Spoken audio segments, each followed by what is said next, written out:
The diagnosis of obsessive compulsive disorder is generally done in an office setting with a mental health clinician, either a psychiatrist, psychologist, or other mental health professional.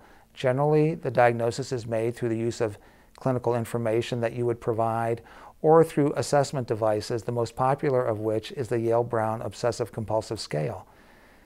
The diagnosis is made on the basis of two primary symptoms: obsessions, which are problematic, intrusive, unwanted thoughts that create a lot of tension. Some of these thoughts may be thoughts of harm coming to yourself or somebody that you love, or that you could actually harm somebody else.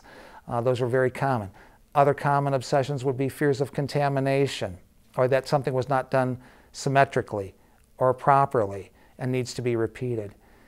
Now, compulsions are the other symptom, and those involve intentional, repetitive behaviors or thoughts that are designed to neutralize the anxiety or fear that's created by the original intrusive thought. These are much more time-consuming and are what really cause the interference in obsessive compulsive disorder.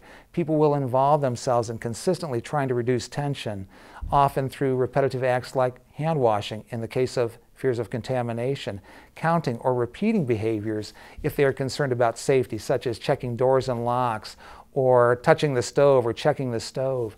And sometimes compulsions are repetitive mental acts, acts of reassurance, to reassure themselves that they're not the kind of person that wants to harm somebody, or reassuring themselves that doors are locked, for instance, or that the stove is indeed not off. Often people with obsessive compulsive disorder seek reassurance from others, so maybe asking loved ones or other people in their lives to provide them with reassurance about the object of their obsessional distress.